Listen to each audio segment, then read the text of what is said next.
छात्र की हत्या मामले में अपना दल कमेरावादी ने प्रदर्शन किया। पीएमओ जाने से रोके जाने पर बैरिकेडिंग पर चढ़कर पल्लवी पटेल ने विरोध जताया। वाराणसी में शिवपुर क्षेत्र में छात्र की कनपट्टी पर गोली मारकर हत्या करने का मामला तूल पकड़ता जा रहा है, जिसको लेकर अपना दल कमेरावादी के नेता एवं सिराथू विधायक पल्लवी पटेल ने अपनी मांगों को लेकर पीएम के संसदीय कार्यालय को घेरने पहुंची। इस दौरान गुरुधाम चौराहे पर पुलिस ने बैरिकेडिंग कर रोकने का काम किया तो पल्लवी पटेल बैरिकेडिंग पर चढ़ गईं। पुलिसकर्मियों से आगे जाने की जिद करने लगी, जिससे पुलिसकर्मियों एवं अपना दल के कार्यकर्ताओं में नोकझोंक भी हो गई।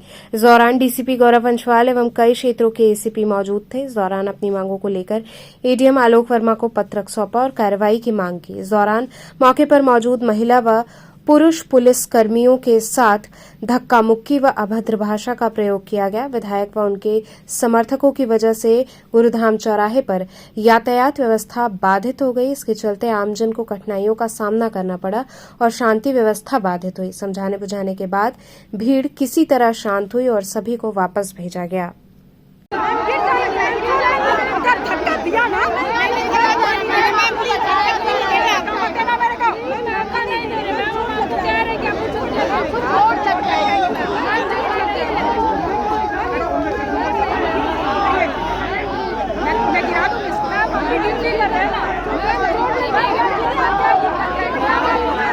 जी मैडम, किस प्रकार का विरोध प्रदर्शन कर रही है? देखिए, विरोध प्रदर्शन नहीं है। वाराणसी में जो आज से 4 दिन पहले एक 12वीं के छात्र हेमंत पटेल को उसी के विद्यालय परिसर में गोली मार के हत्या कर दी गई थी, उसी परिवार और उस व्यक्ति के लिए हम यहाँ पर न्याय की मांग करने आए हैं। जब से हमारी पार्टी, हम सबको ये पता चला है, लगभग पूरा ही बनारस इस बात से हिला हुआ है, जो हमारे देश का भविष्य है उनके साथ कोई कैसे ऐसे जघन अपराध कर सकता है।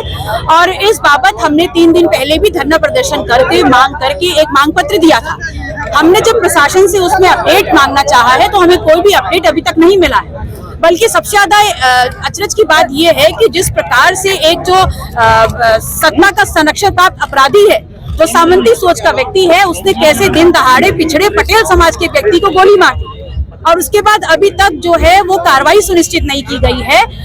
जो एफआईआर करी गई उसमें पहले हीला हवाली करी गई और फिर जब एफआईआर कर ली गई तो वहां पर जो मुक्त आरोपी थे उनको किसी न किसी तरीके से बहाने से बचाने का प्रयास किया जा रहा था। तो हमारी ये मांग है कि अगर हमारे माननीय प्रधानमंत्री जी ये कह रहे हैं कि पहलगांव में जो वहां पर पर्यटक मारे गए हैं, तो सबसे पहले मैं उनको बता दूं कि वहां पर जो मारे गए हैं वो इस देश के नागरिक हैं और इस देश का नागरिक अगर अपनी देश की प्रशासनिक सीमा में सुरक्षित नहीं है तो कौन सा संदेश जा रहा है? क्योंकि चाहे पहलगांव में हमारे देश के नागरिक मारे गए हो, चाहे बनारस में कोई हेमंत पटेल मारा गया हो, मारा तो हमारे देश का नागरिक गया है।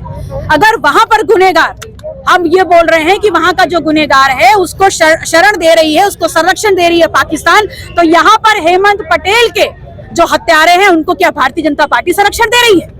अगर वहां पर धर्म देखकर मारा गया है तो क्या यहाँ पटेल की जाति को देख करके नहीं मारा गया है? तो न्याय तो दोनों के लिए होना चाहिए। और आतंकवाद की श्रेणी में अगर पहलगांव का इंसिडेंट आता है तो आतंकवाद की श्रेणी में इस बनारस में दिन दहाड़े हेमंत पटेल को जो मारा गया है वो भी आतंकवाद की इसमें आता है।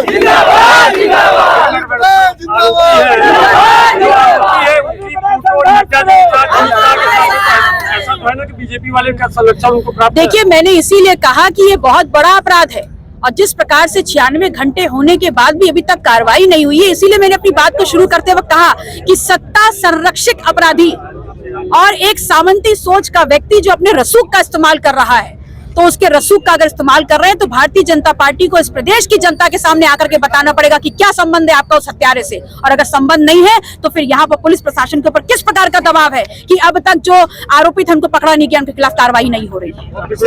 अधिकारी आपसे बात किया है कि नहीं? देखिए, अधिकारी तो बात कर रहे हैं लेकिन सब हीला हवाली वाली बातें हैं और मैंने स्पष्ट तौर पे बोल दिया है कि जब तक जिस विद्यालय में ये घटनाक्रम हुआ है उसको सीज नहीं किया जाएगा और उसके सीज करने के लिखित ऑर्डर्स मेरे सामने नहीं आएंगे, मैं यहाँ से हिलने वाली नहीं हूँ। अभी आप यहाँ पर कितनी देर तक बैठे? जब तक मेरे सामने यहाँ पर प्रशासनिक अमला नहीं आता और मुझे वो लिखित ऑर्डर्स नहीं दिखाता है।